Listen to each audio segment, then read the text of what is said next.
Hey, what's up guys? To be honest, I didn't really want to share what I'm about to share in this video because I literally created gold, okay? I shared so many gold nuggets in a 2-hour long live webinar, which is what you're gonna see right now. So you better take notes, better make sure you apply all the things that you're gonna learn in there, and I almost can guarantee you that you will make $10,000 a month within the next probably like 60 days.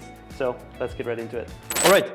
In today's live webinar, I literally want to make sure that you guys get an incredibly unfair advantage over your competition as videographers. And I do this all for free because why not, right? If you guys follow me on Instagram or YouTube, you know that I'm all about delivering the most insane amount of value possible to just make sure that everybody on this planet who is a videographer succeeds. My goal is actually to get 1 million people on this planet to over $10,000 a month with their video business. So speaking of that, who am I? People who don't know me yet. Pretty much, my name is Nick Metzger. I started my own video business in April 2016. It's called VentureSum. You can find it on the internet, venturesum.ch. CH is a Swiss company. I have had a crazy journey, to be honest. I struggled very hard in the beginning. When it came to my video business, I had no idea how to sell. I had no idea how to get clients. I had no idea how to make money. The literally only thing I knew was how do I make videos? And eventually I grew it to $40,000 per month. That's a different story. You all know that if you follow me on Instagram and YouTube and stuff. Now, I've worked with small clients as well as big corporations like IKEA or Universal Pictures, and I've seen it literally all. I've seen the lowest of low budgets, meaning people offering me a bag of candy for a video. That literally happened, true story. And I also had people pay me up to $75,000 for one single video. So I've seen it all. I wouldn't say I've done it all because I didn't do the bag of candy video, but at least I got it offered. Now I help over 300 videographers worldwide grow their business. We've had multiple people, literally hundreds of people, grow their business to over $10,000 per month. And that's what we're going to look into today. So let's go. Today's schedule, what we're going to look at in this webinar is, first of all, we're going to look at the fundamentals of your video business. One of the most crucial things, because if you don't have the fundamentals nailed, there's no way that you're going to make money with it, or like at least a decent amount of money. Actually, let's see. And guys, be totally honest. It's totally cool. There's no wrong answers. Who is below $10,000 a month typically? Put a me in the chat. If you're below, put a 10K. If you're above 10K, just want to see that this is actually valuable. Okay, good. Thank you guys for sharing and being vulnerable. I know that's sometimes not easy, but it's a reality, and we want to move out of there. Okay, great. So we're going to talk about the pricing mentality and how you can confidently raise your prices. So you can obviously finally make more money with your video business. And then I'm going to give you an action plan so you guys can make $5,000 to $10,000 minimum next week. Now, bear in mind, all this completely free. You don't have to sign up for anything. You don't have to give me your phone number or whatever. You literally get all these 3 things for free in this live webinar. So pay attention. And then obviously we're going to do Q&A. So I'm going to be here. You can ask me all the questions you have. We'll see to how many we get, but I'll try to answer everything. So let's talk about the fundamentals of a video business. And to some of you, it might sound basic. And to some of you, it might be like, oh, shit, a new world opens up. Now, bear in mind, even if it sounds basic, just stick with it because this is important to understand the rest of this webinar. So first of all, what stages do we have in a video business? Typically, we all started out like that, right? The hobby videographer, not charging any money or not much money. Then we got an amateur solopreneur, likely charging a couple $100 per video. And yeah, just doing it for fun still. Then we got the well-positioned solopreneurs, and well-positioned solopreneurs are people who typically charge between $2,000 and $7,000 per video. Then we got the video business startup that is hiring freelancers, sometimes even for shoots, charging like $5,000 to $15,000 per video. And then the highest level that we can achieve pretty much is video agency, hiring a full-time team, having a full team on board, everything, and charging $15,000 per video. Now, bear in mind, these are numbers, these are like kind of benchmarks. It could be that a video agency still charges $10,000 for a video. That's totally fine. It's not, these are the fixed numbers for everything, but this gives you a great idea. Put in the chat real quick. Who are you on this scale? Where are you? Hobby videographer, amateur, solopreneur, well-positioned solopreneur, video business startup, or video agency? What are you right now?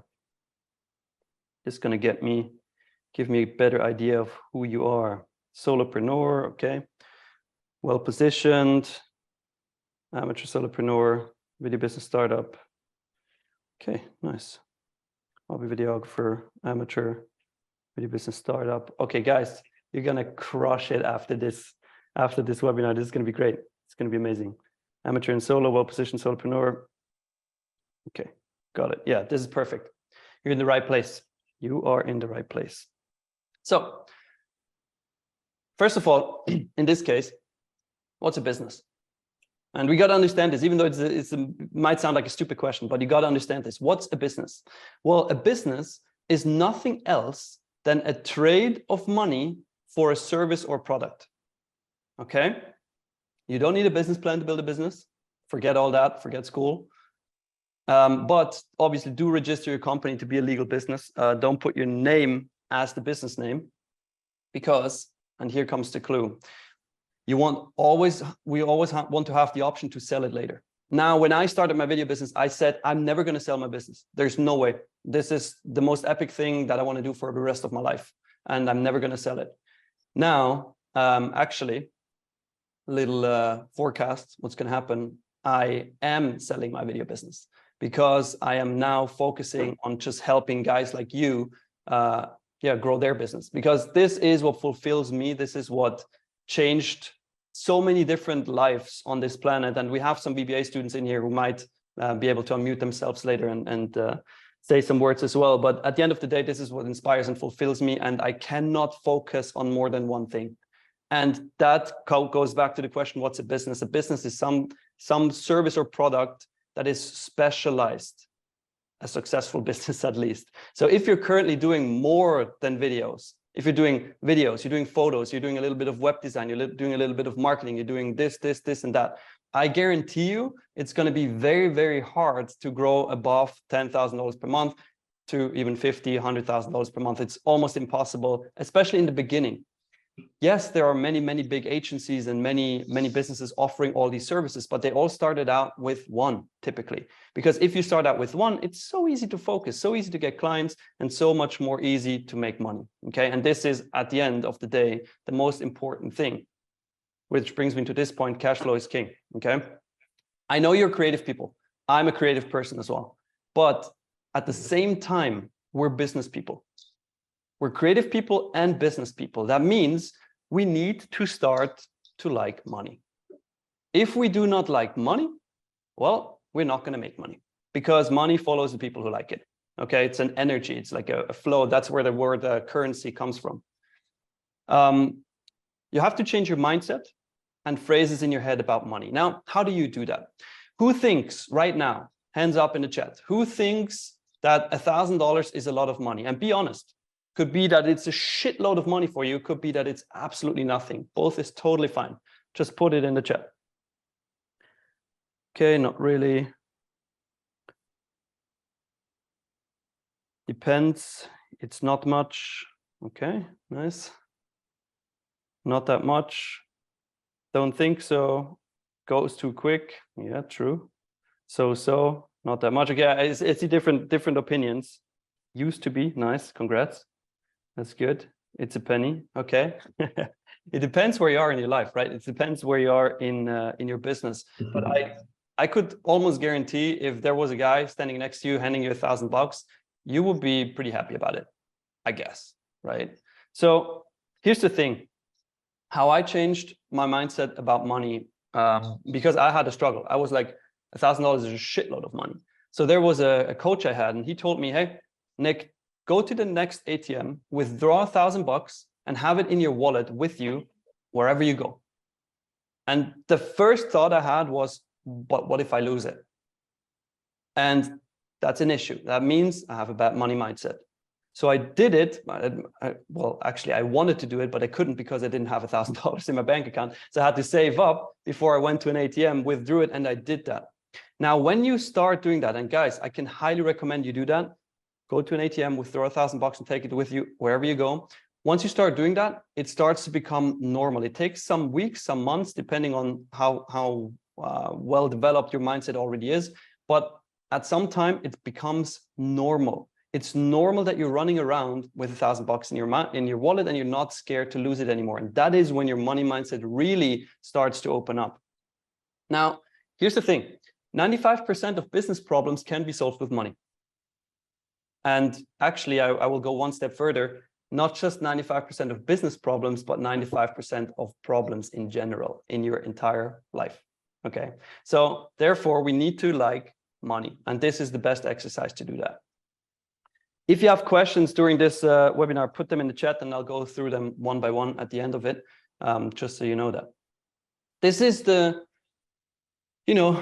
fundamental thinking that you need to have is you are not just a creative person, you're also a business person. And if you want to make money, you have to like money. Okay, these are the fundamentals. But now let's get into the actual interesting part, okay? Which is finally charging what you are worth or how to increase your prices. How did you guys try to increase your prices in the past? What are your strategies? Do you just charge more suddenly? Do you add more products? What do you do? Put it in the chat.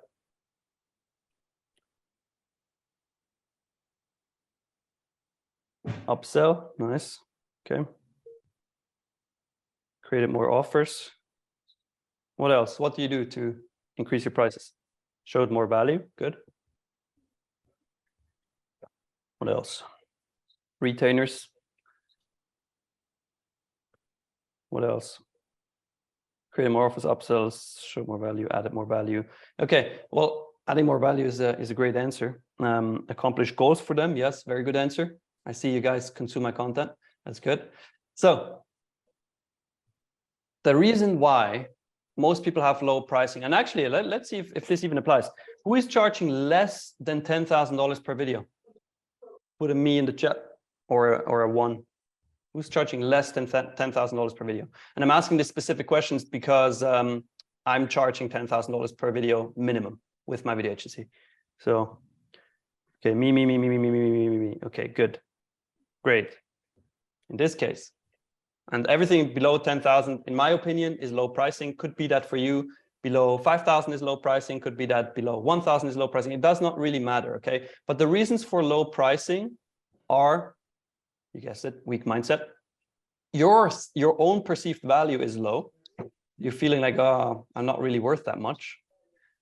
Missing sales skills.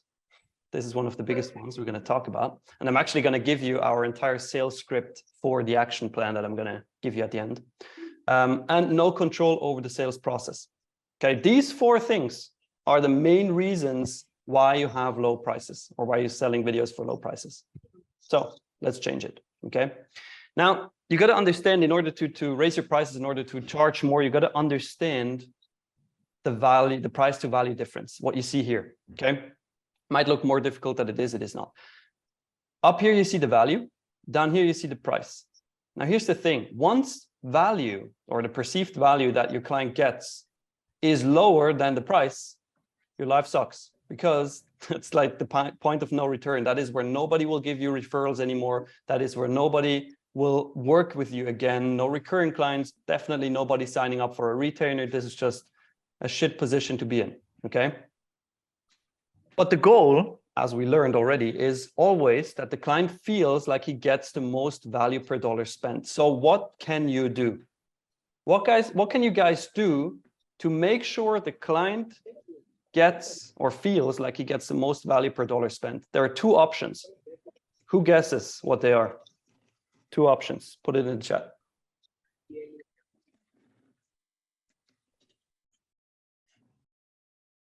What can we do to make sure the client sees more value? Conversions. Solve a problem. What else? Add more value by using the content in more ways. ROI, ask them the questions about their goals. Okay, you guys are thinking way too far. We can do two things. Either we can lower the price or we can increase the value. That is how we make sure the client sees more value. Because if you keep doing what you're currently doing, but you make it cheaper, client sees more value, right? But obviously that's the option we don't want. That sucks. And it's actually the hard way. It's actually the hard way of doing things. Why? Because point of no return, once you're at zero, you can't go lower. What do you want? You want to pay the client to make a video for him? Doesn't make much sense, right? So we're going to look at the easy way, which is increasing value, the option 2. That's what we teach in VBA. That's what I'm going to be teaching you right now. So what actually most videographers do, and we're going to talk here about the holy cycle of price and the cursed cycle of price. What most videographers do is they look at the market, they see what all the competitors offer, they take kind of like the average price, and some don't even look at the market. They don't even compare. They don't even do research. They just start. I did that. I just started and just gave a price. I didn't know what to charge, right? So they take the average price, if they do the research, and then go slightly below to be competitive. Who of you guys knows what your competitors charge and you're just trying to be in that same range? Could be a little bit higher, could be a little bit lower, but who's trying to be in the same range as competitors? And who does not give a fuck? If you try to be in the same range, put a 1 in the chat. If you don't give a fuck, put a 2. I hope to see 2s. That would be funny. 1, 2, 1, 2. Come on, guys. Doesn't take that long to type a number. Okay, cool. 2, 2, 2, 1, 1, 1. Okay, both. We got both. Good. And then what happens is they offer what their competitors offer with a little more. So price is a little less, and what you offer is a little more. Now, what does this do? This ends up by the value proposition of more for less. And this kills you. Long term, this kills you. This kills every single business. This is what's happening in construction, in example. This is what's happening in restaurants. That's where it happens a lot. Car dealerships as well, especially used car dealerships. Like all these things where competitors drive their prices down and down and down with discounts, discounts, discounts. They all fuck the industry up and they're gone, right? That's what I don't want you to do. So that's a little key reminder here. Never give a discount. We can talk about that later, why that is. So obviously, because of that, expenses are high, profits are low, and therefore you're not making any money. So how that looks like for your clients is the following way, okay? This is what happens when you lower your prices for your clients. First of all, the emotional investment of the client is not going to be as high for that production. They're not going to be as involved emotionally, and therefore that decreases the perceived value. Because the client is like, well, I mean, I don't really give a fuck if this works or not. I don't really give a shit if I achieve my goals because it was cheap anyways. You know, that's not what he says, but that's what in his subconscious mind. So because the perceived value decreases, obviously the results decrease. Because why would a client put everything in his power into distributing that video if he knows, well, it was cheap anyways? To leave the meeting here with my phone. There would be no reason. And then obviously they get less results.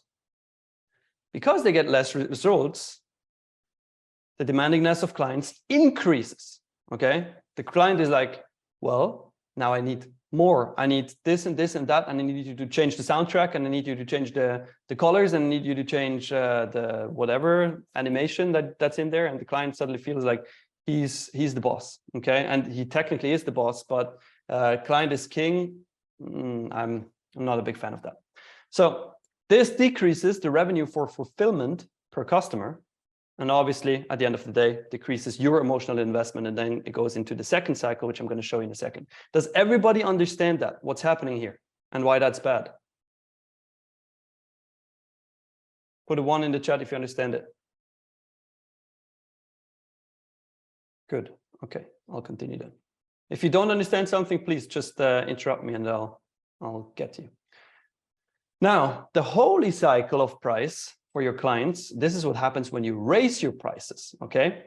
What's going to happen is the emotional investment increases, therefore that increases the perceived value for the client. We're going to look at that why in a second. Because the perceived value is increased, the results increase because the client is like more invested, therefore he perceives more value, therefore he puts everything in his power into making this shit work. He doesn't just post a video on his About Us page on his website. Therefore, this decreases the demandingness of clients. These types of clients who pay more are typically easier to work with. And then, because of that, that increases the revenue for fulfillment per customer, which increases your emotional investment, which leads to better results at the end of the day. Okay? So this is the holy cycle of price for your clients. Now, this is on the client side, both of it. Now, let's talk about what's happening to your business if you lower your prices. If you lower your prices, first of all, the perceived value of self decreases, which the perception of impact results decreases, same thing, which decreases your service levels because you feel like you're just a videographer anyways. It's like, I'm just making videos, but they never get seen, they never get results. All the client says they get no views, they get no likes. They say they get no clients from that. They say it was a waste of money, blah, blah, blah. Okay, therefore, the sales team conviction, or in this case, where you're not at a sales team level stage yet, you are the sales team, right? You are the person that sells the video. The conviction decreases, and it's like, is this really worth it for a client? Is it really worth it to buy a video from me? Is it really worth it for them to have this video? You know, and you start questioning yourself. And that is really freaking dangerous. If you start questioning yourself, what's going to happen is no bueno for your business. And obviously your revenue decreases. Now, on the other end, the holy cycle of price for your business, this is what happens when you raise your prices.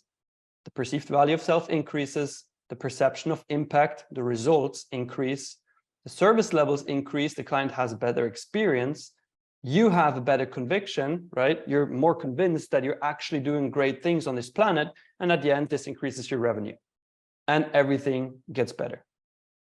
Make sense so far for everybody? Good. I see some heads nodding. Great. Perfect. So with that in mind, let's talk about it. Let's talk about something funny. Okay. I don't know who knows that experiment, but a couple of years ago, there was an experiment done where some, whatever, scientists, or however you call them, they took 3 different bottles of wine, actually made them look exactly the same. They poured the same wine into each of the bottle. The only difference was the price tag on the bottle. So then they invited hundreds of people to taste test. The only thing that the people saw were the 3 bottles, looked identical, looked exactly the same. The only difference, the price tag. Now, guess which one was rated the best wine out of these 3?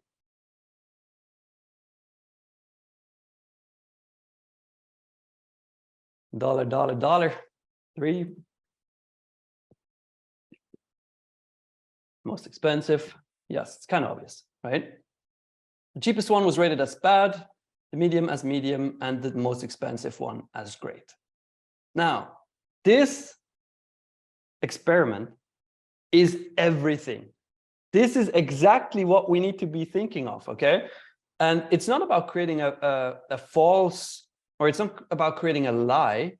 It's about creating a reality that is just anchored in our human brains and making use of that, obviously. So these wines are all the same, but the most expensive one is the greatest one.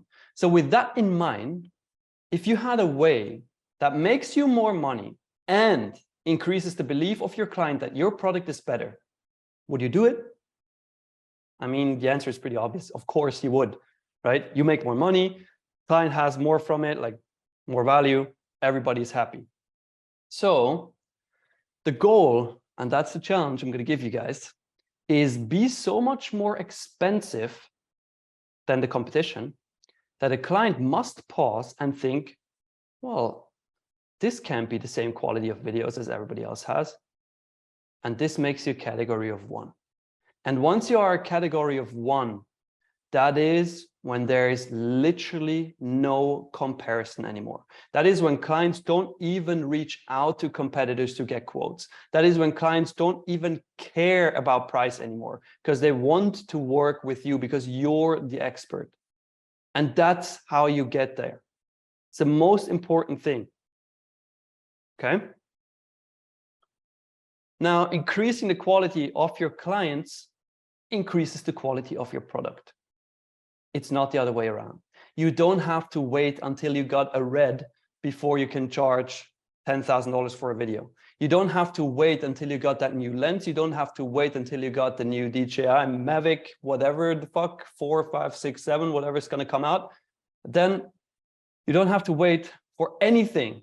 You can just increase the price, which increases the quality of your clients, as we've seen in that holy cycle, right? And that increases the quality of your product. Because if you have better clients, you can focus more on the actual results. You can focus more on the videos. You can think more. You don't have to worry. You have less stress. And when you have less stress, your mind becomes more creative. Because you're more creative, you come up with new solutions. Because you have new solutions, results increase. Client is going to be more happy. You're going to be more happy. Everybody's going to be more happy. Okay? Again, if you have questions, put them in the chat. We're going to be going through them one by one at the end.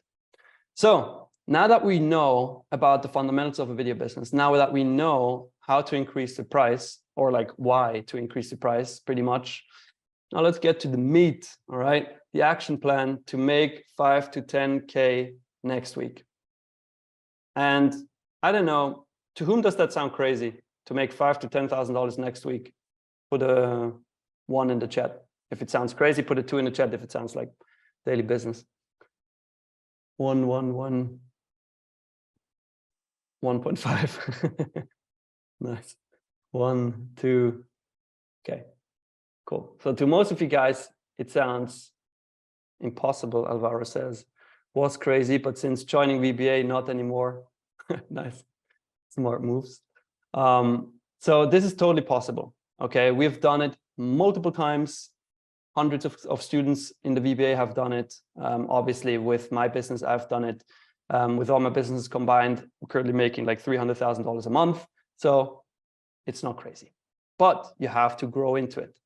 I'm going to give you the action plan to make that right now. So first of all, fun fact, most of you guys can literally double your prices today and get away with it. That's just the truth, because it's kind of sad, but the top 10% of all videographers make about $9,000 a month. It's $100,000 a year. Okay, that's the top 10%, which is crazy. So if you just double your prices, right, because everybody above that top 10%, like 9% and upwards to the 1%, is making much, much more. But if you just double your prices, you can get away with it because everybody else is just so cheap that this already puts you in the category of one. Now, it could be that you're charging $1,000 per video, 2,000, no problem. It could be that you're charging 2,000, 4,000, no problem. It could be that you're charging 5,000, 10,000, no problem. Just do it. It's literally just a decision, because prices are virtual. It's literally just a decision that you're going to increase the price and you're going to do it. Super simple. But let's actually look at the tree of the low-hanging fruits. And this is going to be the foundation, or the foundation for next week. Okay, this is what I want you guys to do. I'm going to do some drawing here. I need to stop this. Wait, I need to share my screen to the whiteboard. I think you can see it now. Yep, perfect. Okay, so my drawing skills are not the best. I'm drawing here on with a little shitty mouse. Okay, well, that's all right. That's all right. Let's say we have a tree here. Okay, this is the tree, the ugly tree of the low-hanging fruits. Now, imagine yourself standing in front of this tree. Okay, this is you next week. When is next week? Tomorrow. Tomorrow we start. Even it could be that somebody from Australia is tuning in. In this case, this is today.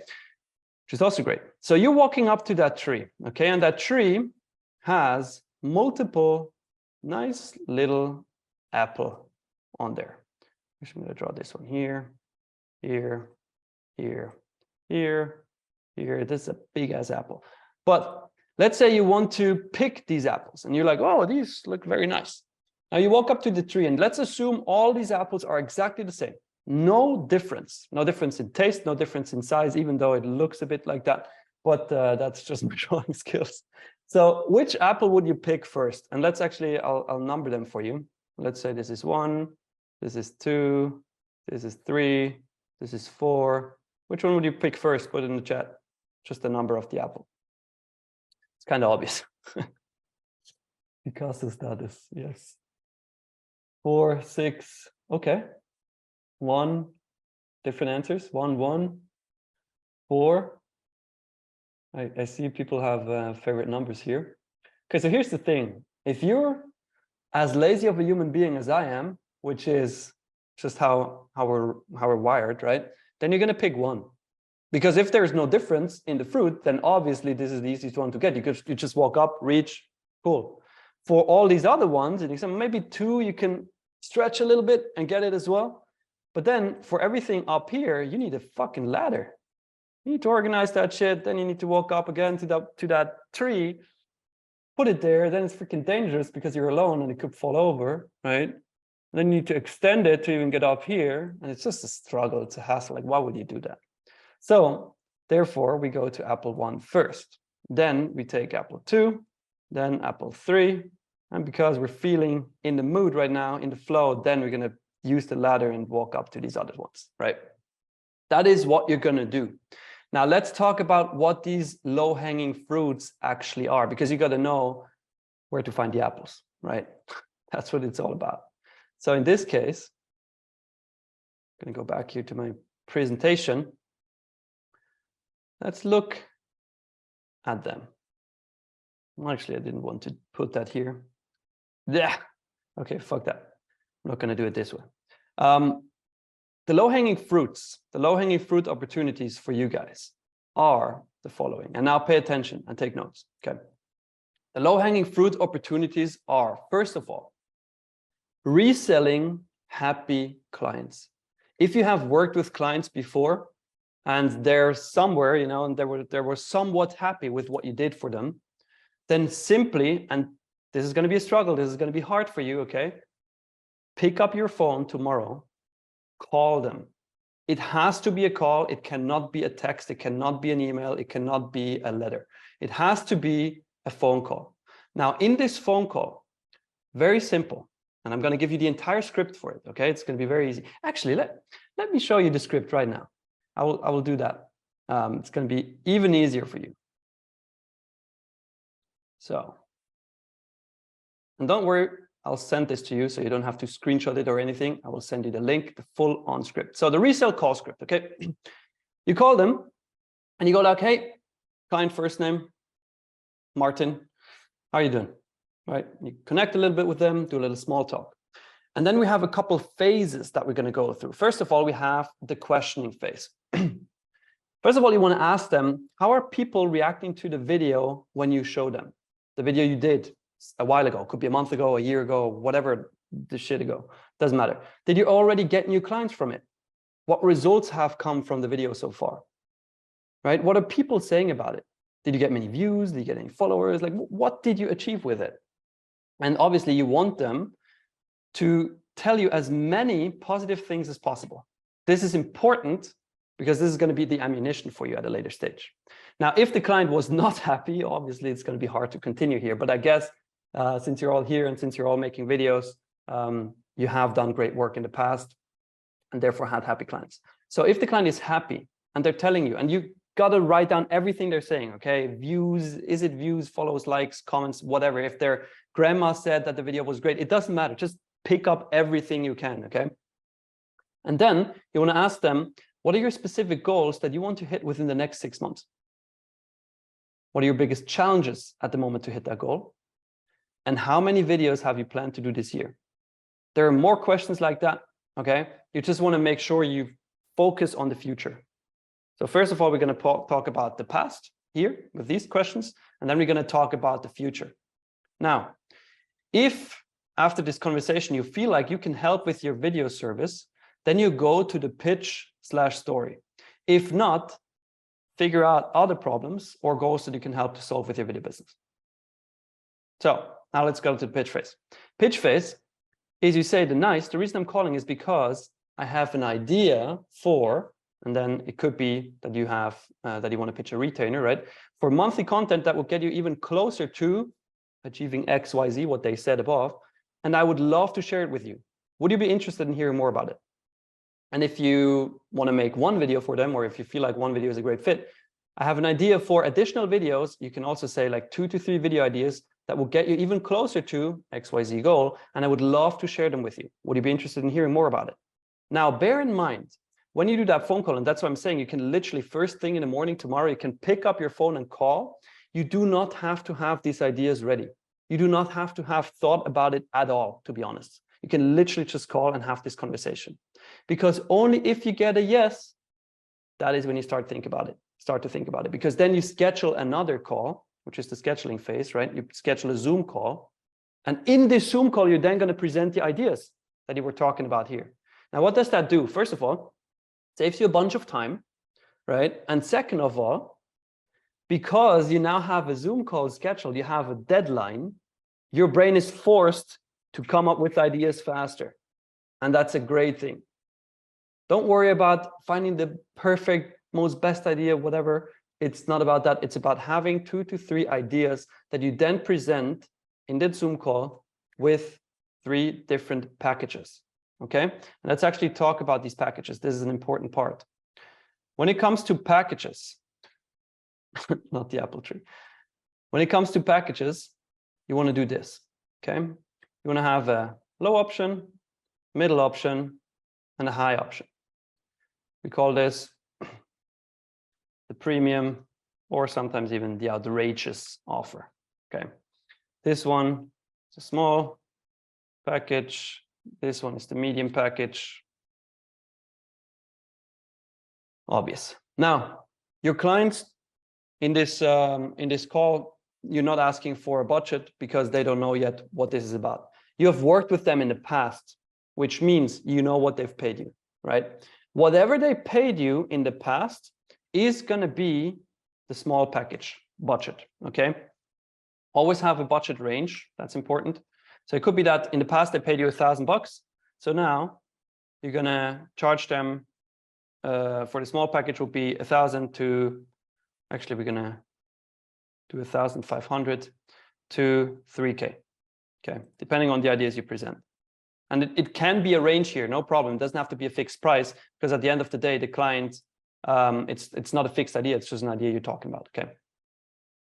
Medium package would then be, what do you guess? What range? If the lowest one is at 1.5 to 3K, put it in the chat. What would you put the medium package at? Konstantin is in the VBA, he knows. So 5 to 7. Good. 5 to 7. And then premium outrageous. Let's talk about that.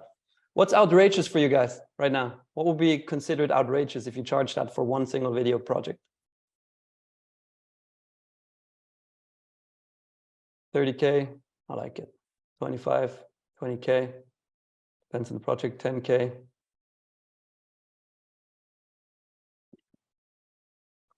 Okay, let's say in this case, 20.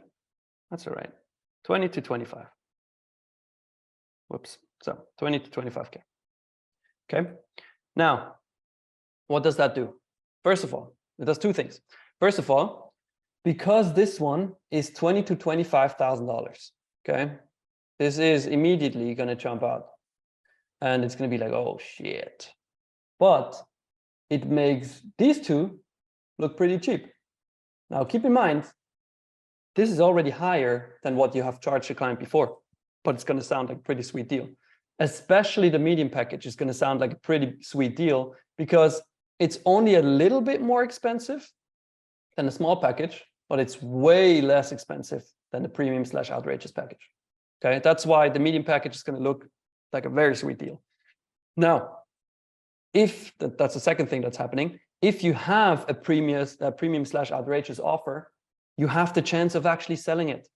I've literally had multiple people in the past ask me, hey, Nick, how are you able to charge 20,000, 30,000, 75,000, 50,000 for one single video while I'm making videos for like 5,000 bucks and I'm working the exact same amount? I said, well, do you offer a 50K package? No.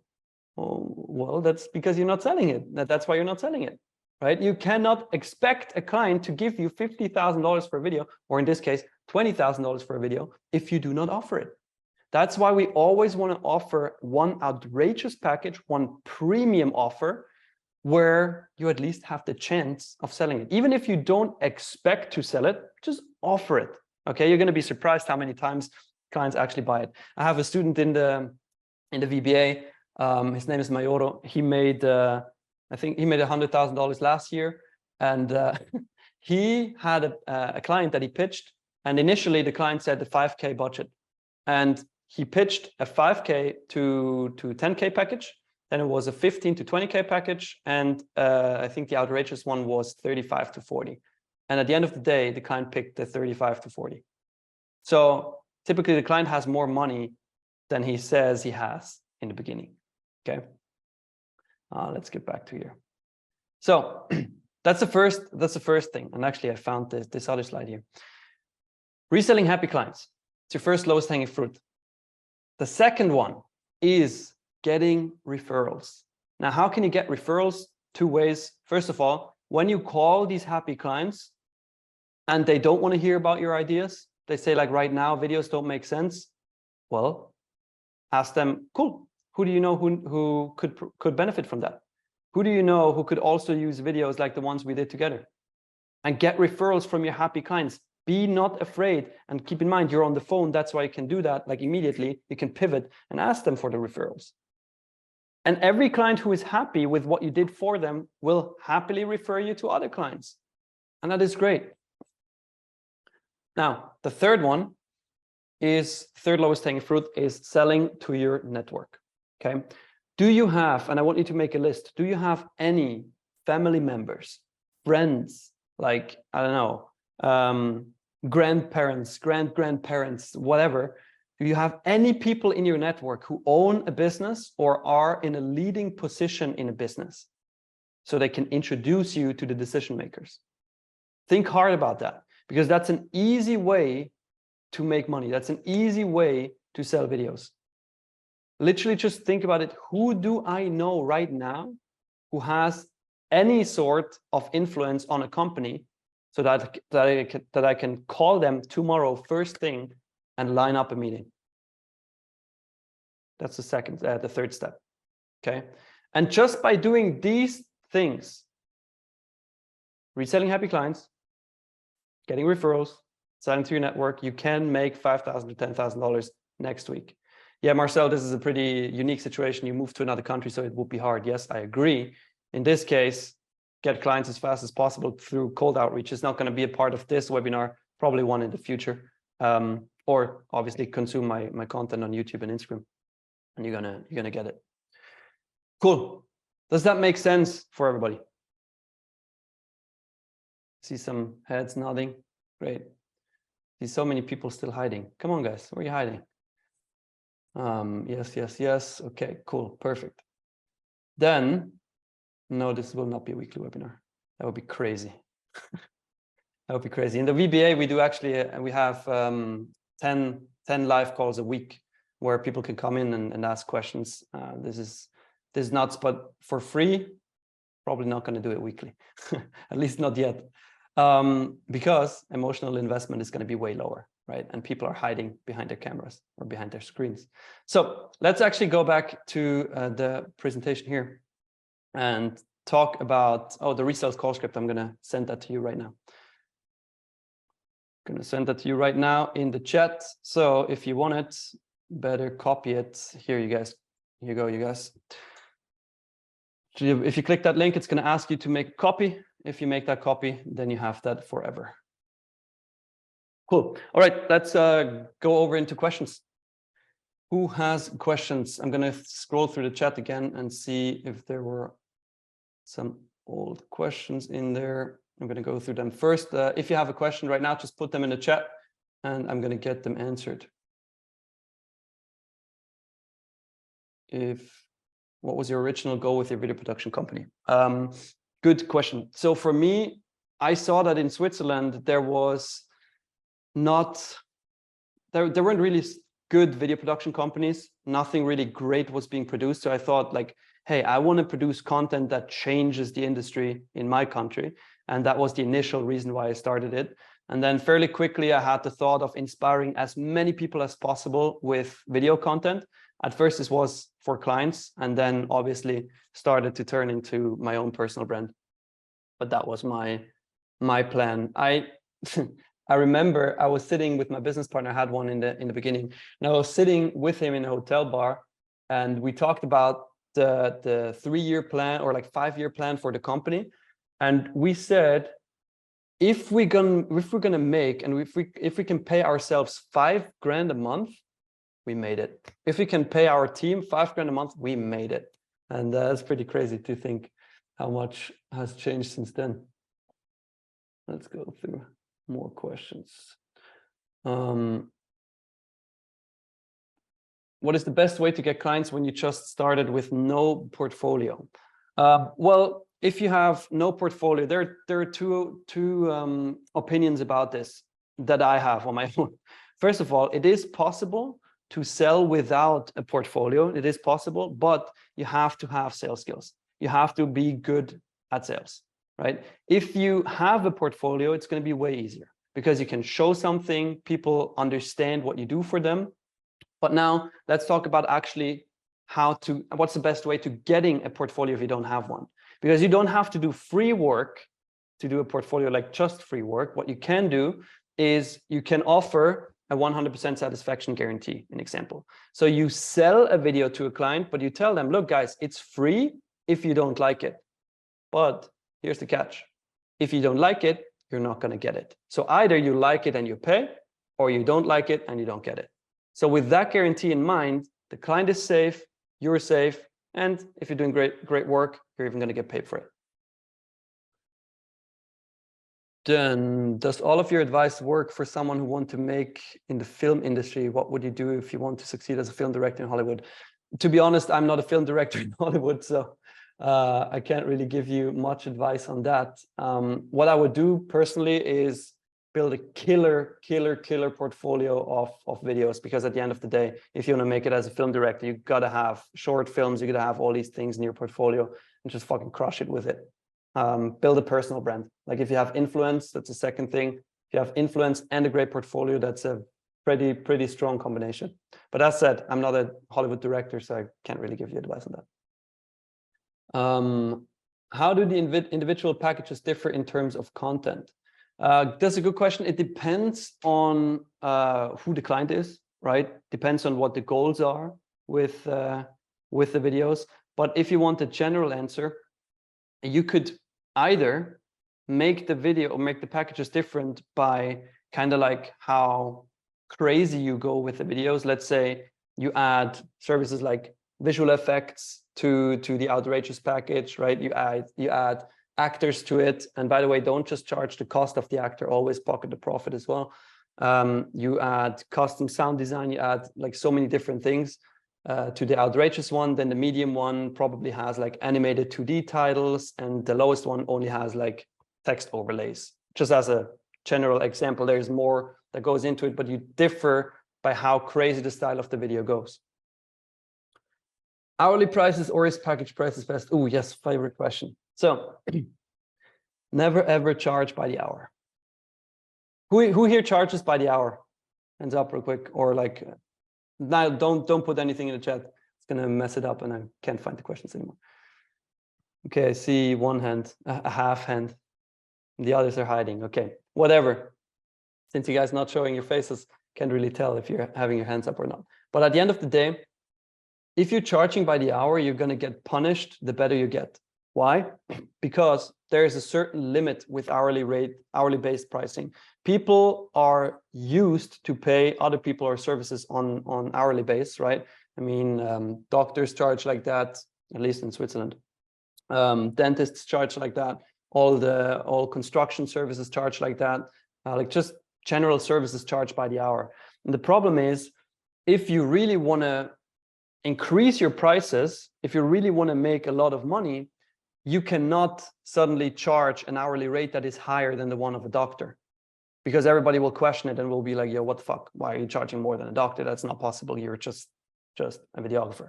Okay, it's not going to work out. So if you really want to make a good living from videos and you want to make a shit ton of money, then in this case, you have to switch to value-based pricing. Now, the one thing that comes before value-based pricing, because that's a whole different topic, that is easier to learn, is project-based pricing. So give the client one fixed price for the entire project, instead of saying like, hey, pre-production is going to cost so much and it's going to take me 10 hours. And then production is going to be one shooting day and it's going to cost so much. Doesn't make any sense. The client doesn't need to know. What for? When you bring your car to a mechanic, do you ask him how long he has to exchange the screws? You don't care. You just want it done, right? So never charge for the hour. Charge for a package in this case. If you're in a country where video content is not highly priced, then how do you convince the potential customer to go with your 10K pricing when others price 5K? Well, same thing here. It's all about the value that you provide to the client, right? It's all about what does the client get from it. That's one thing. But the second thing, and almost more important, is what I showed before with the 3 wine bottles. If you are crazy more expensive, you're going to be in a category of one. You're not going to be compared to the 5 grand videographer. It could be that the client asks you, so if he has talked to others first and now you're coming in with double the price, could be that he says, well, but I've talked to others and they only charge 5K, right? My favorite answer to that is, well, at the end of the day, are we talking because you're trying to save money, or are we talking because we're trying to get results? That's my favorite line. And depends who the client is, depends how you provide value. I don't know what your skills are. I don't know if you have any marketing knowledge, if you have any, like how far you can go, because at the end of the day, the client has always one reason to be working with you. Okay, the client has one reason, especially. I'll draw this here real quick. The client is at a point A right now, and he wants to go to a point. Whoops. Yeah, what the fuck? He wants to go to a point B. Okay, at point A, the client is unhappy, or at least in a meh status, and point B, it's his dream, right? It's a situation where he's like, oh, fuck yeah, right? And you are the bridge. That's you. So you take the client from point A to point B, from where he's not happy to where he's very happy. Now, bear in mind, it's not just you. There is a chain of events that needs to happen in most cases to get a client from point A to point B. An example, we want to get the client more customers, right? Well, can you just produce a video and it's going to get him more customers guaranteed? Sometimes, right? If you can create a viral video, great, that's great. But typically a video is only like that part of the chain, or maybe depending on the campaign, it's this part of the chain, right? And there are other things, and I don't know what your skill set is. I don't know if you know marketing strategy. I don't know if you know ads. I don't know if you know media buying, all these things. If you have a team, if you don't have a team. So at the end of the day, the more things of the chain you can cover, the easier it is to explain to the client why you're charging as much as you are. But if you're just making videos, which is totally fine, right? You can always partner up with the others who know the other shit. And then you sell that and pocket a profit as well. Cool. I have only one intro. How should I know how much to charge a client? Well, how much are you charging your clients? Where are you at? Alvaro, unmute yourself. I'll ask you to unmute.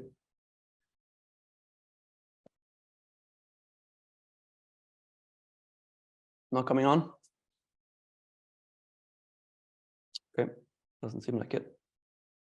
I'll give you the answer generalized then. How much should you charge a client? How do you know? Well, at the end of the day, price is something that is just made up. Think about it. Everything that you purchase has a price. Where did that price come from? Yes, you can talk about the cost of good and the cost of producing it and all these things. Yes, that needs to be factored in. But at the end of the day, I mean, it's just how much value people see in it, and therefore they either pay it or they don't pay it. So it's made up. You can literally come up with any price you want. How I will come up with my pricing if I were starting out right now, but I had the knowledge I had, what I would do is this. I would ask myself, okay, my goal is $10,000 a month. Option one. Option dude, this Zoom tool kills me sometimes. So option one would be charge $10,000 for one video. Great, done. Well, in the beginning, I'm just starting out, so probably not going to happen. I could also charge $5,000 for 2 videos. Done. Option three, I could do $333 for 3 videos. I'm talking about 3 different clients here, or 2 different clients, whatever. Or I could also go with an option 4, which is 5 times $2,000 videos. Like, I have different options, and you pick the one who you currently believe in that it's possible. That's where it brings us back to where I opened up in the beginning.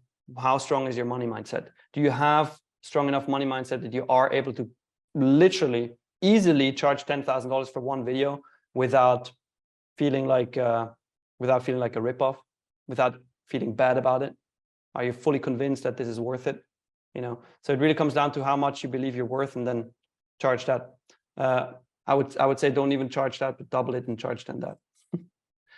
Cool. I'll go through more questions here. By the way, guys, just as an info, I said it before, in VBA, the Video Business Academy, we're currently helping over 300 videographers around the world grow their business, and answering questions like that, and having a full-on program with over 100 videos. It's absolutely crazy. We've had hundreds of people get to over $10,000 per month.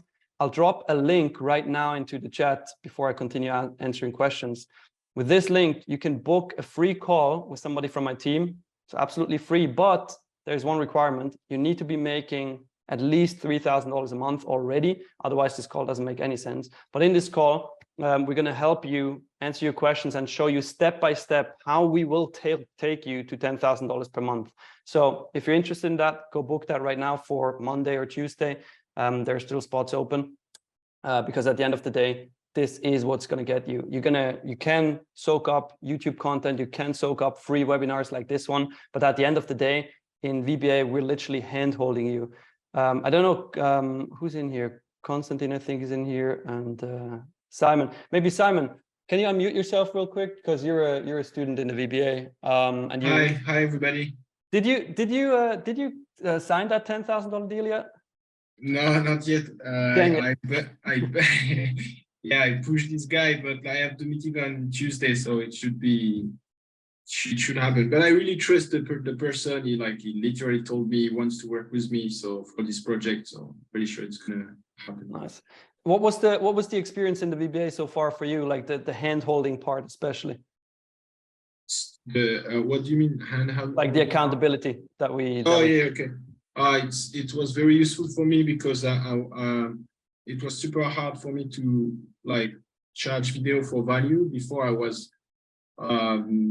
charging per day, and day of editing, day of color grading and stuff. So because the clients I have, they can see every single price I do. So it's super easy for them to say, oh yes, we don't need this. So they cut off the deal and stuff. And so as soon as I joined VBA, they showed me how to put value, and then I was able to put way higher price to my clients. Nice, good.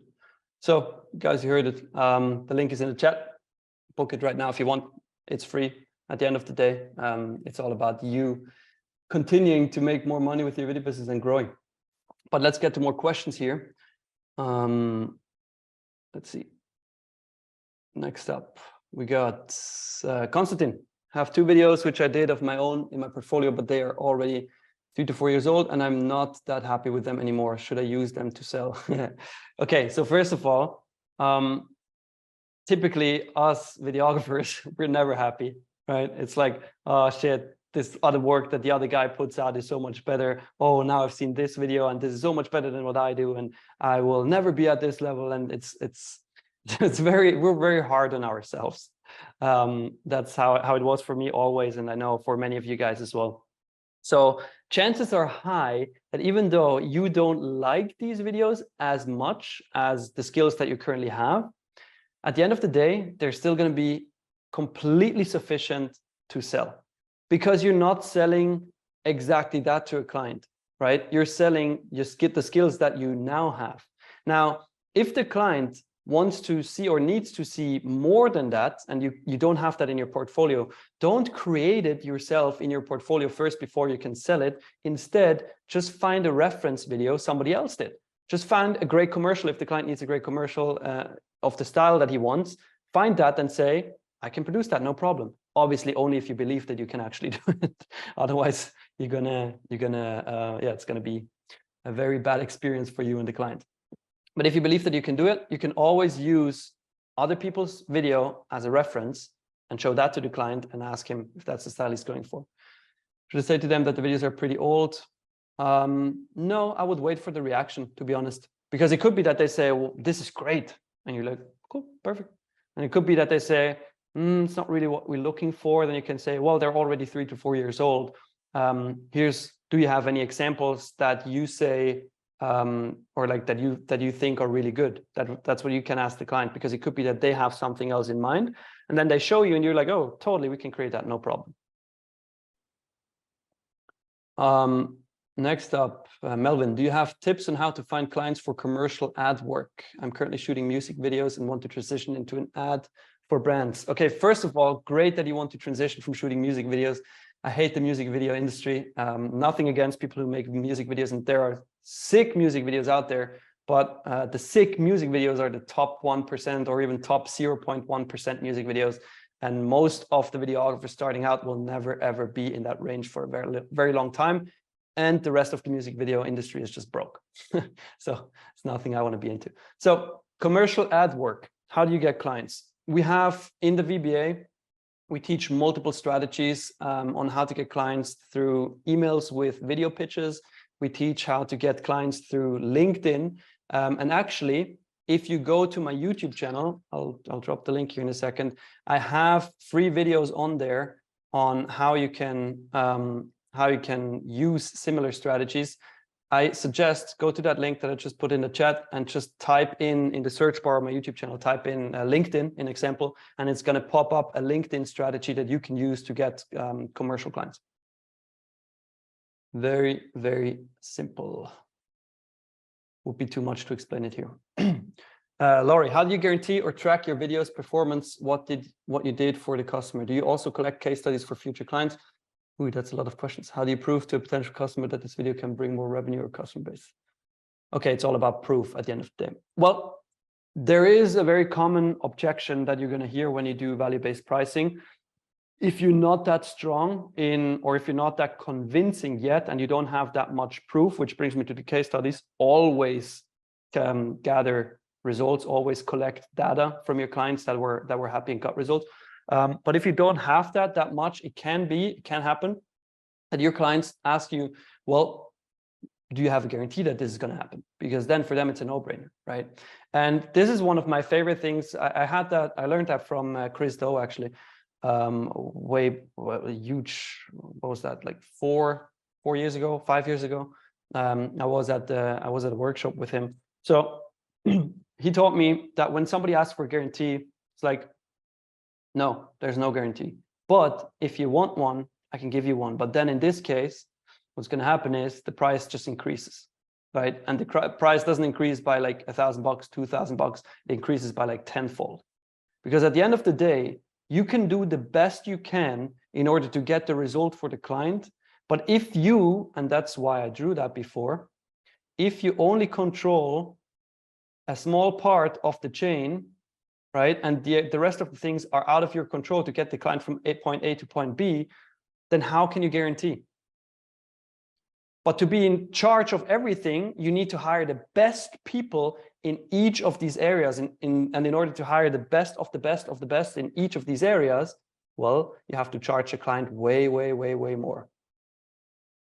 That was the answer that he gave me. And I felt this was a pretty good one. And I used it ever since, and it works. Because for the client, it's like, well, yeah, it makes sense. It's our marketing team that does the work, blah, blah, blah. So it's like, cool. Based on what you saw from me, do you trust that we can achieve it? Do you feel like the way we talk, do you feel like the way we communicate is going to be the way that takes you from point A to point B? Like, ask these confirming questions throughout the sales call to make sure that the question doesn't even pop up at the end. How do you prove to potential customer that this video? Oh yeah, that's the same question. Regarding the outrageous pricing, if a client asks, how do you justify such a large amount of money and why it's necessary? A lot of clients will challenge, what is it exactly that makes the process of fixing their problems so expensive, especially if they are familiar with the video making process? Okay, I don't get the second part. Let me read it again. Regarding the outrageous pricing, if a client asks, how do you justify such a large amount of money and why it's necessary? Well, at the end of the day, all about their goals. Right? Obviously, it doesn't make much sense if a client says, oh, I want 10 new followers on Instagram, and now you're hitting them with a 25K package. That's not making much sense. So if the client wants to achieve big things, there should always be a big option that just gets them there faster. Okay. And when a client asks, like, why is it costing so much? It's like, well, we want to achieve big goals, right? Yeah. Okay. That's why it costs so much. You don't, and please never ever do that. You don't have to explain yourself. You don't have to say, oh, it's because I put so much work into this and I work so many hours on that and I do this and this and this and that. It doesn't make any sense. Obviously, you can mention the things that are different, right? You can mention the things like the VFX and you can mention the things like the 3D animation or whatever you do. But at the end of the day, it's because it costs so much. Prices are just imagination. This is hard to grasp at the beginning, or this is hard to grasp right now, but prices are imaginary. You charge what you want to charge. And by the way, if the client comes up with such a question, it has more to do with how the sales call process has been. This is another thing we teach in VBA, like the simple structure and simple process to literally charge $20,000, $30,000, $50,000 per video. Very straightforward, step by step. Should I give my clients a budget with all the details? No. We give one final number, and that's it. Obviously, we tell them what we do, right? We also, on our invoices, not on the invoice, but on the, how do you say, the project confirmation, it also says pre-production, production, post-production, and what we do, right? We obviously have to make sure expectations are set correctly. We say, an example, creative session, script writing, storyboard drawing, like all these things, but we don't attach a price to each of these things. So it's not like storyboard, $500, script, $300. We don't do that. It's just one price, but we obviously tell the client what we're going to do. How can you feel confident that the goal of the client, brand awareness, ROI, etc., will be actually reached by the video, that the video marketing is effective enough? Well, it has a lot to do with what you know in the marketing part of things. What I highly recommend is learning about marketing. You don't have to go in depth. You don't have to understand how to run ads. You don't have to understand like how all this technical shit works. You just have to understand the fundamentals of marketing, because if you don't understand the fundamentals of marketing, well, it's going to be very hard to even believe in it yourself, because you're just going to be guessworking around. And it's like, oh, maybe this is going to work. Maybe this is going to work. I don't know. I've seen this from this other brand, so let's try it. But you don't really understand the psychology behind it. In the Video Business Academy, we also don't go too much into technicalities. We don't teach like how to run Facebook ads like in detail. We do teach it a little bit step by step and have templates for it, but At the end of the day, we teach marketing fundamentals, and that's the most important thing. To give you some free gold here, great marketing knowledge you can gain from Sabri Subi, an example, from King Kong. Really great guy, knows a lot. My mentor, Jeremy Haynes, on Instagram, his ad is @Jeremy. He knows a shit ton about marketing. That's where I learned most of my stuff. So these are great sources. Just understand the fundamentals. This is going to help you feel confident about it. How can I reach out to clients on LinkedIn? Same thing, click my YouTube channel and put in LinkedIn. I have a full-on strategy on there. How to recruit clients if you recently moved to another country, although the house was not bad. What the fuck? The house was not bad. If you recently moved to another country, well, same thing. Use the LinkedIn strategy. It's the easiest. Timo, do you ever send out pitch decks after you have introduced them? I've gotten this question a lot, especially from CMOs after presenting. Does it matter, or am I giving something away with it? Well, at the end of the day, the goal of your sales call, and guys, I don't know if you guys know, but I'll show you real quick. The sales process is always the same. We never do in-person meetings, never. Even if the client is in the same office building as we are, we don't do in-person meetings. Why? Because it's a waste of time. If you close a little bit better in in-person meetings, but because you have to travel, you can only do like 1 or 2 meetings a day. I can, in the meantime, do like 5, 6 meetings a day. And obviously, even though I have a lower closing rate, I can still get more clients. So speaking of that, the 7-figure sales process, how we call it, at least a little summary of it, is that, first of all, still the wrong color. So we're always going to make a discovery call. This is also what I gave you the resell script for, right? It's kind of like a discovery call. It's a bit different. In the discovery call, you want to find out about the company, you want to find out about their goals, about their challenges, about the problems they're having. And then you want to qualify them financially. You want to ask them like, okay, so what's the kind of money you can invest into a project like this? And you want to hear the right number. Now, obviously, a lot of clients don't give you the number, and there are ways to handle these objections, which we also teach in VBA. It's fairly simple once you know how, and you get a number every single time out of this discovery call. You should never be guest pitching. You should never be pitching ideas without knowing a budget. It's going to kill you. It's going to stab you from behind. Okay. So the second thing, Timo, and that's what you're asking, is the strategy call. That is where you present a pitch deck. That is where you present the 3 different ideas that we were talking about before. Now, the goal of this strategy call is that the client decides which package they're going to take and they buy, right? You send the contract, done. Now, there are special situations, like an example when a client is not the final decision maker, and there is no way that you're going to get the decision maker on the phone or on a call because it's just too big of a company. Now, in this case, we don't send the pitch deck. What we do is we send a video summarizing the pitch deck.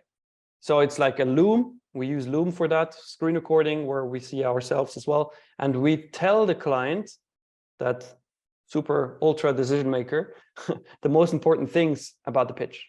We teach them what the goal is, how we're going to achieve the goal, the price, and done. And then we send that to the person we had the meeting with, and then it goes to the decision maker. But if you're with the decision maker directly in a call, which should always be the case, if possible, then in this case, we're going to make a decision in the call right away. If they say, can you send us the pitch deck? We're going to think about it. That's just an excuse that can be handled. Objection handling is one of the most important skills in sales. And that's also, we have like, I think currently we have 24 videos in the Video Business Academy about just objection handling, where you learn everything step by step so you can easily sell. And then the third thing here is the agreement call. Sometimes that's needed. Sometimes it's not, just to sign the agreement. Cool. Let me scroll through the chat here. Once again, guys, I'm going to post a link to book a free call with my team into the chat here. Book that if you really are serious about growing your video business, because yeah, we have a 100% success guarantee, so why not? It's absolutely a no-brainer. Next up, what are the names of those marketing guys again? Yes, somebody answered that. Sabri Subi, and the other guys on Instagram, just at Jeremy. Just posted it into the chat as well. What's the LinkedIn strategy? Use my YouTube for that. It's in the chat. And type in LinkedIn and you will find it step by step. Cool. I don't think there are more questions. Anybody got some more questions? I will keep going until everything is answered. But right now, everything is answered, so. No? Well, in the meantime, while somebody's might be still typing a question, guys, you showing up here means that you're putting in the work. And I'm proud of you for that. And I'm literally grateful that there are so many people showing up on a Sunday. That's not very typical, right? I want to make sure that you succeed. So obviously, if you don't consume my content yet, do it and apply the things. And if you have questions, obviously put them in the chat right now. I have time still to answer. If you have questions in the future, I will be making more of these webinars, but also what you can do is what I said just before, just book a call. It's a free call with one of my team members that will give you everything you need, show you step by step how to build a video business. And obviously this is not all the strategies and everything that we use. It's all about just guiding you towards the Video Business Academy, showing you how it works, explaining the 100% success guarantee, like everything. So at the end of the day, we can make you too a $10,000 a month video business, which we've done with more than 100 people. So we know what we're talking about. Can we succeed with just applying your free advice? Yes, technically, yes. I've had people message me. They said, literally on YouTube, you can go to my videos and you see comments under them. Like, hey, I just had my first $15,000 a month just from applying your free advice. So if you put in the work, you can, but most people don't put in the work. And that's why we have the hand-holding part in the VBA, right? So in the Video Business Academy, you literally have one-on-one coaches that work one-on-one with you, take you by the hand, push you, kick your ass a little bit, be like, yo, we haven't seen you do the script for that. We haven't seen you do this. We haven't seen you do that. Do you need help? Do you have challenges? We proactively push you. We're kind of like your mom and dad helping you do your homework. But yeah, if you're an action taker, you can definitely succeed with just the free advice out there. I put a lot of free stuff out there. Is there a way I should have my LinkedIn profile organized or have it looking for a better chance to get ad clients, or is that in the video also? I'm not 100% sure if it's in the YouTube video. It could be. At the end of the day, to make it easier, you just want to make sure that it's clean, structured, and focused. When I say focused, I mean focus on one industry. Don't say I'm a videographer. Say, in example, pick car dealerships and say I generate 30 to 50 leads a month for car dealerships through effective video marketing. You have to have something that is very tailored to your market so that they see, oh shit, this is the expert. I want to work with him. And then obviously higher prices are justified as well. Just keep it clean and organized. How to approach a client that is hard to get in contact with, like big automotive clients. We have done 2 spec ads for car videos, and the latest one we produced was well received with 40K plus views. At the end of the day, an example, big automotive clients, they always work with agencies, right? They always work with big agencies that do all the marketing for them. Now, a very smart strategy to use, and that's something we do all the time, is we pitch agencies directly. So you can literally go onto Google and be like Audi or whatever, or BMW, and put like portfolio and agency as keywords. And then you will find out who the agency for these companies in your countries is, or countries are. And then in this case, you pitch that agency for working together with you, not just for specifically now the car work, but in general, using you as a videographer, because most agencies, they don't have an internal good video team. They have a videographer maybe, but for bigger productions, they hire video production companies. So if you can be their external video production provider, then you get in touch with the big brands. and they will provide you with work over and over and over again if you do great work, which is great. So we do a lot of work for agencies, but we also do a lot of work for direct clients. How do you stay consistent to call and at least close one next week? Been trying for over a year without results, even after consulting. Well, I have no idea how, like, maybe you can unmute yourself real quick, Shalom, and tell me, like, what do you mean by how do you stay consistent? Do you just not do it, or? Can you hear me? Yes, sir. Okay. So my problem is very simple. I've been trying for over a year. I've been making calls, and the minimum price I offer, like where it starts is 5K, and most of them they say it's too expensive or they don't see the value. Maybe I'm not asking the right questions. I don't know, but it's always the same answers I get. So that's why I just started to slow down my old business and just work at K or somewhere else. That's what I'm doing right now. So in obviously I haven't heard a call of yours, so I can't really judge it, right? At the end of the day, when you reach out to a client, do you currently do cold calls or do you do anything else besides that? I text them via Instagram first. It's like a cold text. Let's call it. Okay. But do you also do a call? Yeah, I call them after that, after they react. And if the reaction is positive, I just call them straight and say, hey, I talked to this person. Is he available right now? Or I will ask if I'm talking to that person I just texted with. And if they say, no, the person is not available right now, I'll be like, I will not even try to ask, like, okay, then give me the number. I will just say, what will you do in my situation to get in contact with that person? And most of the time they give me the number. Sometimes they even tell me to call it another time, another day. I'll just write it down. But when I am in a situation where I'm talking to that client that I was texting with, they always say, it doesn't make sense right now. We don't have the budget. It's always those excuses. But I know that if they had the, if they saw the value, they would invest, because I've seen them invest into bigger people than I am. Yeah. So look, the first call is always about finding out about their situation. And I don't know if you dropped your price already in that call or whatnot. But at the end of the day, you want to find out what are their goals, what are their challenges, right? To achieve that goal. What have they tried before? And obviously, how much money can they invest? You'd never want to say, well, it's $5,000, an example.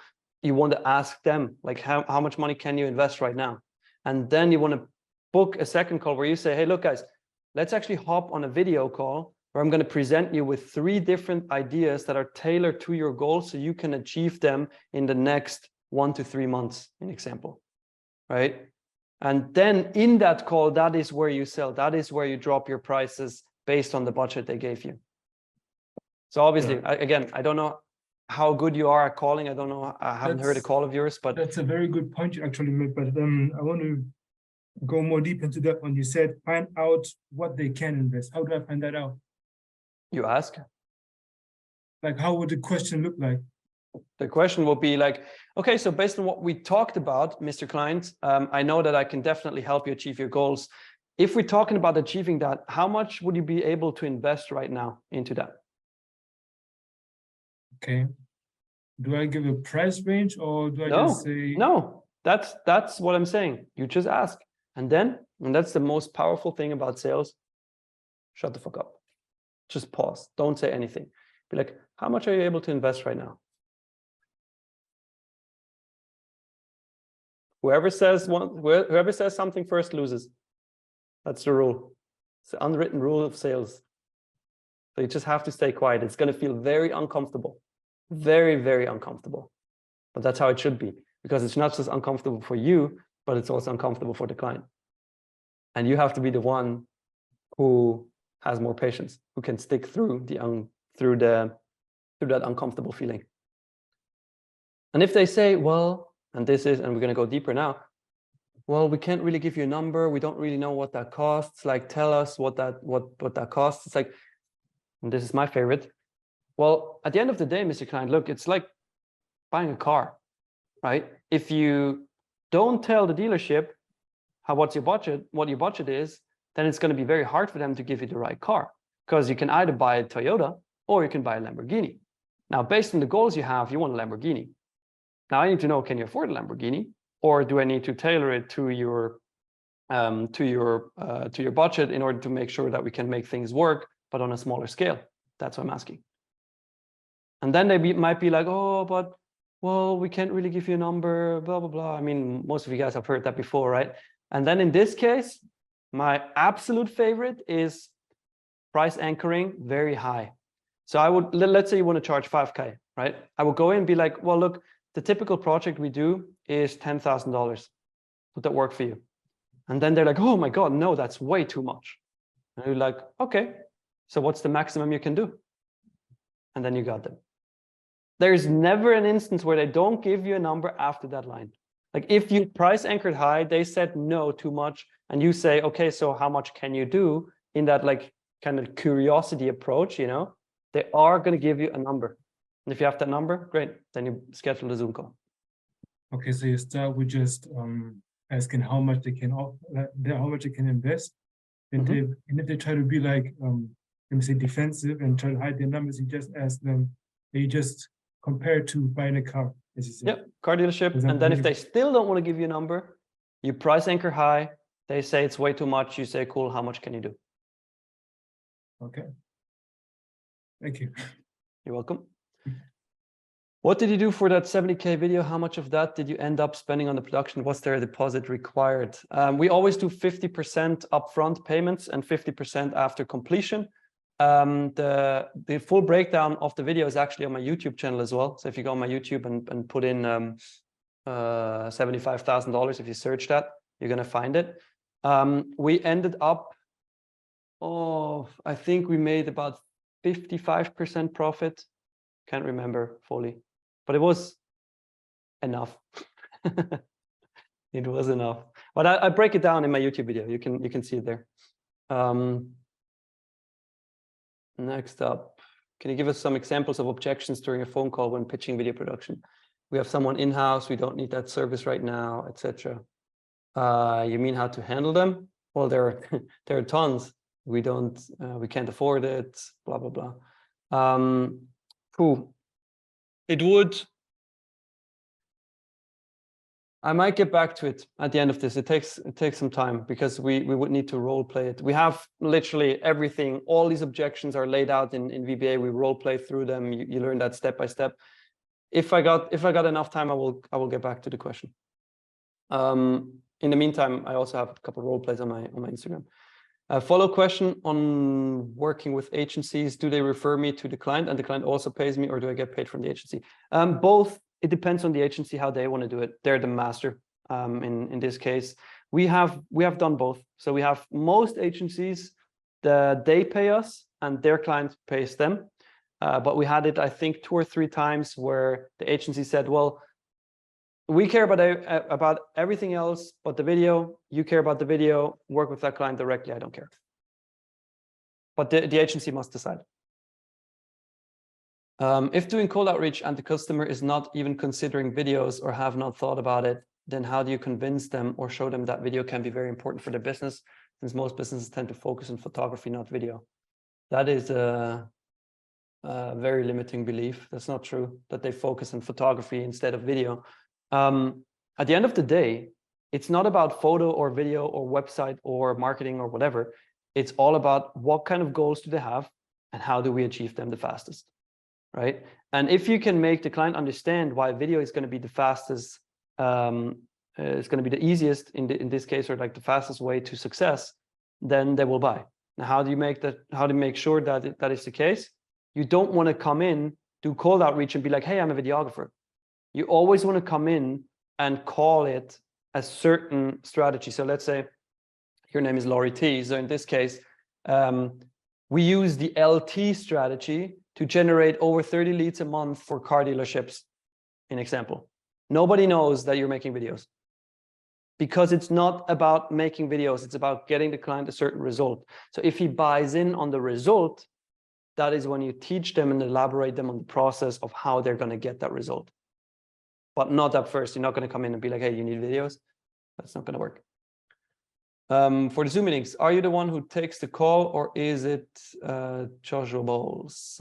If you booked one, and in this case, it booked with Joshua Bowles, it's going to be with Joshua Bowles. I never take these meetings. I cannot take the first calls because then I would literally have about, what's that, 60, 70 calls a week. And I will not do that. So I've trained my team of strategy coaches. They will explain you everything step by step for that first free call. They're trained by me personally.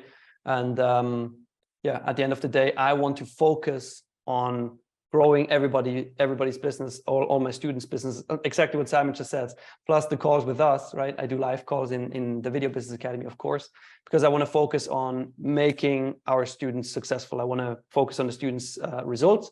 So if you're thinking about getting into the Video Business Academy, just book a free call. I just posted the link again into the chat.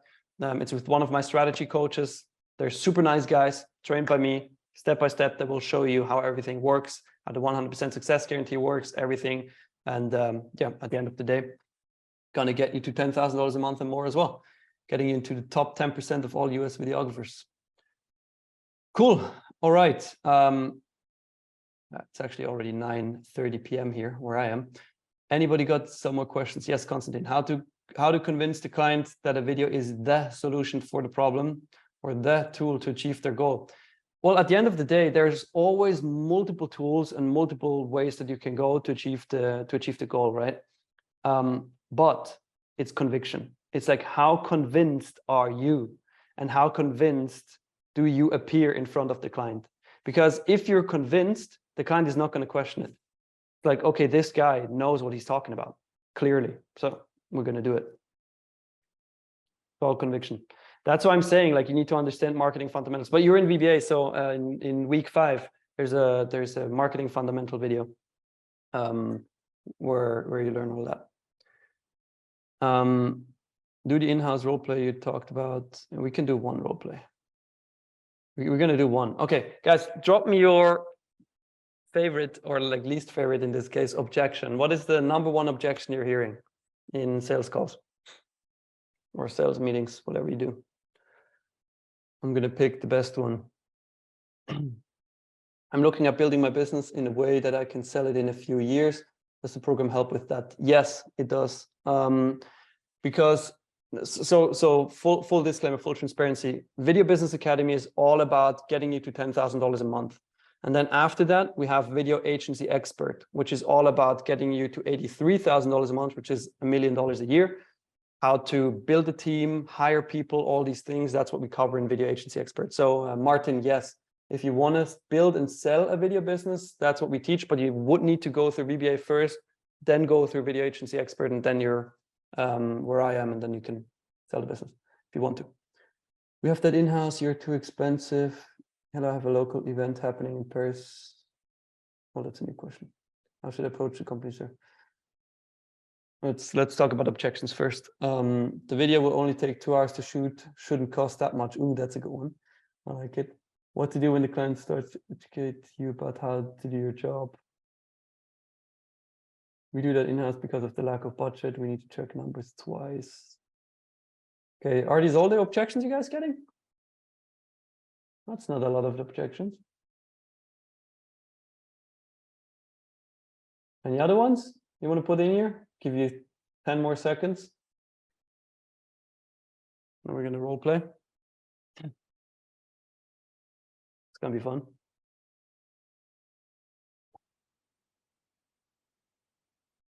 No? Okay.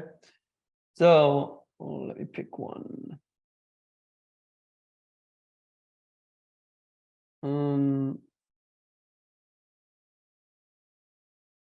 Yeah. There's some good ones in here. Okay, I'll put my 2 favorites into the chat and give them a number. And you guys put that number into that chat as well. And you let me know which one you want to role play on. Let's see. Okay, here you go. Pick one or two.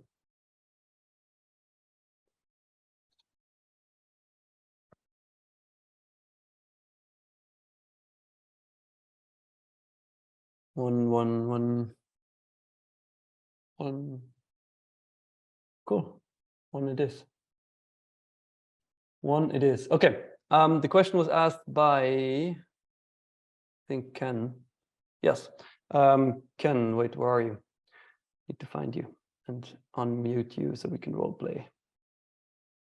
Damn, it's always so hard in Zoom meetings to find people. Oh, there you are. Cool. Sending you an unmute request. Yes. Yes, sir. Can you hear me? Yes, perfect. You wanna hide or show your face? I gotta I can show my face. Give me a second. Come on, do it. Put a shirt on. No, man. I got my bonnet on, man. Don't laugh at my bonnet. It's my little bonnet, man. My girlfriend So makes me wear it, man. So good. You're backlit, so we can't see you that well, anyways. Okay. It's all good. Change. Yeah. Cool. So the video will only take 2 hours to shoot. Shouldn't cost that much. Can you give more context in what situation that happened and what kind of client you were talking to? And then we're going to role play it. Yeah, sure. Absolutely. So in my case, and you were kind of talking about this earlier about in which I'm trying to veer from, which is hourly, like charging by the hour. And I had somebody tell me, I learned about it before, like you're gonna run into a lot of issues with hourly, like charging by the hour. And now I'm understanding why, because in the instant, this one client, it was for they needed a promo video for a podcast. And what is happening is they wanted some promo footage in between the breaks of the podcast to kind of advertise the brand. So they wanted these models to come in. They were going to rent a ring, a boxing ring or a boxing studio, and have the models just hold up signs, to kind of replay that with advertising, marketing gear on. So we were trying to work out how long it should take. And, I was like, well, it shouldn't take no more than 2 hours or 2 to 3 hours or something like that. And then I gave my price.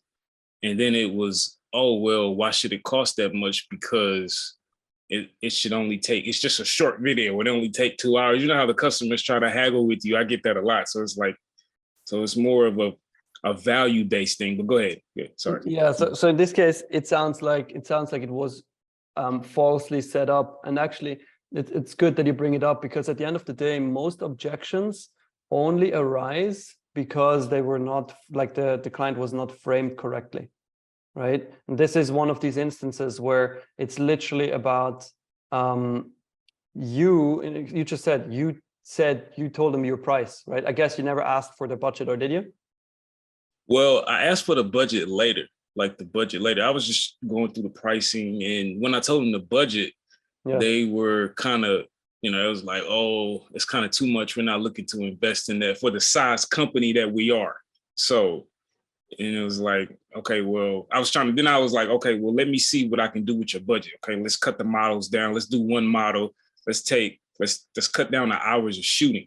So, and it was still like, well, now we're only down to these amount of hours. So I don't understand the pricing. Or okay, okay. In this case, it doesn't really make sense to role play this, because it was literally falsely framed. But I'll tell you how to do it next time, so you don't run into that issue anymore. When you talk to a client the first time, that's what we call the discovery call, right? And the discovery call, you always want to find out three main things. Goal, what are they trying to achieve? Now, very important, most clients will give you some vague goal. They're going to be like, hey, Ken, we want to achieve more brand awareness. And that is where most mistakes are made. That is where most videographers say, okay, cool, nice. And then they go to the next question. But they have no idea what brand awareness even means. Yeah. And that is where you need to dig deeper. Now, how do you dig deeper? You ask them, okay, nice. So what does brand awareness mean to you exactly? Just more views and more likes and more followers. Okay, cool. What's the most important thing of these? Is it views? Is it likes, etc.? Let's actually role play this. Okay, so you learn the framing. Let's say you're the client. We're gonna role play goal research now. You're the client, I'm the videographer. Okay. All right, Ken. So talking about this video project, what is the goal you're trying to achieve? Yeah, well, we're trying to do some campaigns and marketing to where we can garner more clients and viewers. So we're about 5,000 followers on Instagram right now, and we've been doing pretty good. We've been getting about, we just started our Instagram page about 6 months ago, and we're up to 5,000 followers right now, a little over 5,000 followers. So we just want to keep that momentum and gain more followers with this, with these videos. You want to keep the momentum or you want to increase it? Increase. Okay, so is followers the number one priority, or would you say it's rather getting clients out of these followers? A little bit of both, because we're getting paid via our views on YouTube. So we want to get more views there and also get people to buy our products that we sell. I see. So at the end of the day, it's about making more revenue, correct? Correct. Okay. So if I would get you only 1,000 followers, but you could 2x your revenue, would you be happier about that? Or would you be happier about 10,000 followers, but only 50% more revenue? I like both. So, but what is it going to cost me? Yeah, what's going to cost me? Seems like the other one may cost me a little bit more. Like what's? Well, it really depends how we approach it. But at the end of the day, let's say we sit in a bar 3 months from now or 6 months from now, and we're like, yo, this has been the most amazing project ever. We're celebrating, we're popping champagne, we're getting bottle service, right? And it's like, yo, this is the most amazing thing ever. What have we achieved? Yeah, I see what you're saying. So, yeah, I think I would want to, I think maybe option one would be best. Like increasing the revenue, focus on increasing the revenue, and followers is like a byproduct, kind of? Sure. Okay. So if we're talking about increasing your revenue, how much would you want to increase it by? Like in 6 months, 3 months, what's the kind of benchmark we're trying to hit? Well, I would say in 6 months, we would probably want to increase 50%. Like 50%? We want to increase, yes. Nice. Is that so too aggressive? Where are you at currently with your revenue? So we're doing about 10K a month right now. Okay. So guys, I'll break off real quick. I'm still asking him about the goal. Still. And in assessing the goal, in trying to find out what the actual goal is, I can easily ask questions like, what's your revenue? And it's completely not weird to ask that, because if we want to increase the revenue by 2x or whatever it is, then we need to know what the current revenue is. And now it's more like a natural question, because many of you should be asking what the current revenue is of a company, because that will give you an idea of what kind of budget they have for the project, right? And then when you ask them for the budget, you can easily know if it's just them bullshitting you, trying to bargain, or if it's actually just the amount of money they have. So I literally, in this roleplay, I spent like 4 or 5 minutes right now just finding out what is your freaking goal, right? That's just the goal part. And that we're not even done yet. It will be, I'm going to stop the roleplay though, but we would be going into, okay, how much exactly do you want to hit? Like, what kind of revenue sources do you have? Like, how much do you think can come from video realistically? Like, all these things, I dive deeper and deeper and deeper and deeper and deeper until I truly understand the goal. And now here comes the hack, okay? Because I've done my questioning here, and because I've asked so many questions, what's going to happen is the client already starts to see me as the expert, and already questions me less at the end and has less objections, because he feels like he's truly understood, because I'm truly trying to understand the situation so I can truly help. And because of that, many objections and many things that you guys are experiencing at the end of the calls right now, like, oh, too expensive, to that, to this, not even going to happen. That's what I'm saying. The client was framed falsely. Right. Yeah. That's, and and I got to get better at that. Like, framing and asking the right questions and at the end of the day, confident. Yeah. The number one change, or number one thing that changed my sales game was learning to sell like a doctor. Because, and that's pretty much every videographer I talk to says, I don't want to be a sales guy. I don't want to be a sales lady. I don't want to be that sneaky oil salesman, snake oil, whatever, salesman. I don't want to be the guy that is like running after people, trying to sell them. Yes, me neither. But what if you could be a sales guy that people actually like to be talking to? Well, that's a so-called doctor, right? You never run to a doctor and say, well, Mr. Doctor, I have a headache, I need an aspirin. And he's going to be like, okay, here's your aspirin. What is he going to ask? He's going to ask you, oh, how long has this been going on for? Where does it hurt exactly? How much water did you drink in the last couple of days? How much sleep did you get in the last couple of days? Did you drink any alcohol? Did you take any drugs? Did you take this, and that, right? He's going to ask you so many questions because he wants to understand the situation. And only if he truly understands the situation, that is when he prescribes a medication. And that is what changed it for me, that sales is not trying to convince somebody that they need videos right now and that you're the best and that the price is totally fair. Like all these things, nobody cares about. You don't want to be that sales guy. What you want to be is asking questions so that the prospect starts to think on their own. And they're like, this guy's an expert. That is what changed everything for me. That and pausing, asking question, being quiet, because we all overtalk. Always. Facts, man. Facts. Yep. Cool. Clear for you? Yes, perfect, man. Thank you. Nice. You're welcome. All right.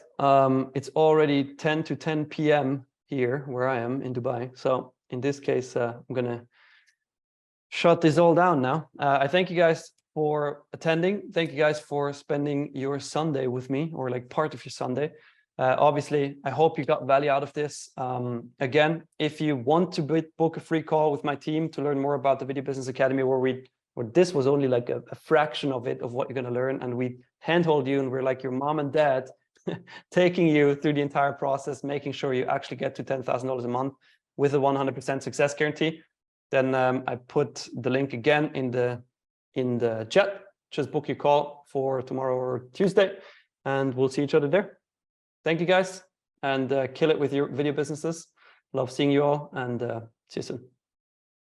All right, thank you so much for watching that video, spending that time. I hope you really took notes and are implementing the things that you just learned. Now, if you're really serious and you want to get to $10,000 per month, then you should be joining the Video Business Academy. But before even joining or thinking about that, just watch the video that is linked right next to me, okay? Watch that video. It's a free training where I explain step by step how this entire thing works.